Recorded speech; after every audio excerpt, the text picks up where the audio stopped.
আপনারা জানেন যে আমরা গতকাল প্রায় 11:40 থেকে তখন থেকে শুরু করে এই পর্যন্ত যে কার্যক্রম করছি সোফার আমাদের অগ্রগতি আমাদের গতকালকেই গার্মেন্টস অংশ, যেটা পরে জানা গেছে যে এটা আনোয়ার গার্মেন্টস, এই অংশটির যে ফায়ারটা নিয়ন্ত্রণ হয়েছে এবং আমরা যেই পাশে কেমিক্যালের যে গোডাউন যেটা আলম ট্রেডার্স নামে পরিচিত, সেই গোডাউনের আগুনটা আমরা এই 1420 ঘটিকায় আমরা নিয়ন্ত্রণ ঘোষণা করেছি। তবে এখানে বেশ কিছু বিষয় রয়েছে, আপনাদের এটা বুঝতে হবে।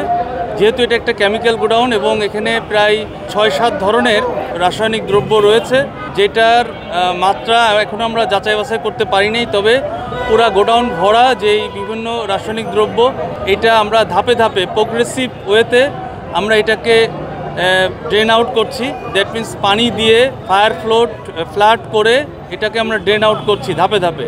এটা সময় সাপেক্ষ একটি বিষয়। আমরা সিস্টেমেটিক কাজ করছি, যেই কাজে আমাদের আপনারা জেনে থাকবেন যে টঙ্গীতে যে দুর্ঘটনা ঘটেছে, যাতে এখন আর সেই ধরনের দুর্ঘটনা না ঘটে, এজন্য আমরা টেকনোলজি অ্যাপ্লাই করছি, ড্রোন দিয়ে দেখছি এবং আমরা বোঝার চেষ্টা করছি। আপনাদের জ্ঞাতার্থে আরেকটু জানাচ্ছি যে আমাদের এই যে আলম ট্রেডার্সের যে ভবনটা, এটা কিন্তু অনেকটা ড্যামেজ হয়েছে। আমরা যে ড্রোন ভিউটা যেটা পেয়েছি, এটা অনেকাংশে ড্যামেজ হয়েছে এবং যেহেতু এটা লম্বা সময় ধরে একটা যে তাপমাত্রা একটা ক্রিয়েট হয়েছে, সেই তাপমাত্রার কারণে এই ভবনের কনস্ট্রাকশন যে পিলারগুলো আমরা দেখলাম, সেটা অনেকাংশে ড্যামেজ। সুতরাং এটার জন্য যারা এটার জন্য কর্তব্য ব্যক্তি যারা রয়েছেন, আমাদের রাজুক অথবা এখানকার ভবন বিশারদ যারা রয়েছেন, তারা এটা বলতে পারবেন যে এটা কতটুকু ড্যামেজ হয়েছে। তবে আপাত দৃষ্টিতে এটা একটা অনেকাংশে ড্যামেজ এবং এখানে যে কোনো সার্চ অপারেশন করাটা অবশ্যই ঝুঁকিপূর্ণ। এই ঝুঁকিটা এড়ানোর জন্য আমরা প্রোটেকশন নিয়ে ধাপে ধাপে কাজ করছি। এর সার্চ অপারেশন চালানোর জন্য আরও সময় লাগবে এবং আমাদের হয়তো আরও 36 ঘন্টা কি আরও 72 ঘন্টাও আমাদের ওয়েট করা লাগতে পারে। এইটাই, এতটুকুই। এখানে একটু বলে রাখা ভালো যে আমরা কিন্তু প্রথম থেকেই এই যে আলম ট্রেডার্সের যে মূল যে দরজা, এটা কিন্তু বন্ধ পেয়েছি, তালা মারা ছিল। এটা আমাদের হাইড্রোলিক স্প্রেডার দিয়ে এবং কাটার দিয়ে এটাকে কেটে তারপরে খুলতে হয়েছে।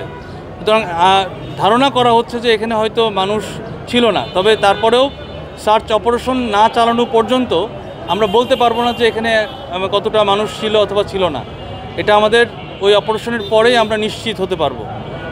আর যেহেতু বিল্ডিংটা আপনি বলেছেন যে এখানে আসলে বিল্ডিংয়ের ড্যামেজটা হয়েছে, আমি অলরেডি বলেছি ড্যামেজ অনেকাংশেই হয়েছে এবং এই ড্যামেজ হওয়ার কারণেই এটা আসলে যখন তখন দুর্ঘটনা ঘটতে পারে আমরা আশঙ্কা করছি। কারণ অনেক জায়গায় ফাটল হয়েছে, যে কলাম রয়েছে সেই কলামে ফাটল ধরেছে। সুতরাং এটা একটা ঝুঁকিপূর্ণ একটা বিল্ডিং, এটা আসলে যাচাই না করে এখানে সার্চ অপারেশন চালানোটা কঠিন হবে। কত সময় আরও আমরা এটা আসলে বলা যাচ্ছে না, কারণ এখন আমরা আপাতত যেটা করছি প্রোগ্রেসিভ ওয়েতে ফায়ার ফ্লাড করে এটাকে যতটুকু সম্ভব এই যে কেমিক্যালগুলো রয়েছে এটাকে ড্রেন আউট করছি।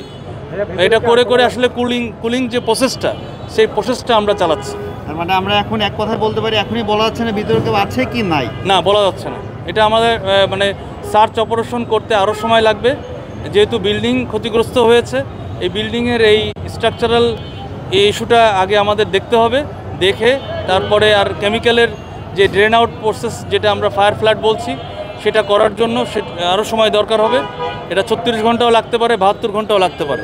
তবে আমরা খুবই সিস্টেমেটিক এবং প্রোগ্রেসিভ ওয়েতে কাজ করছি, এজন্য একটু সময় লাগছে।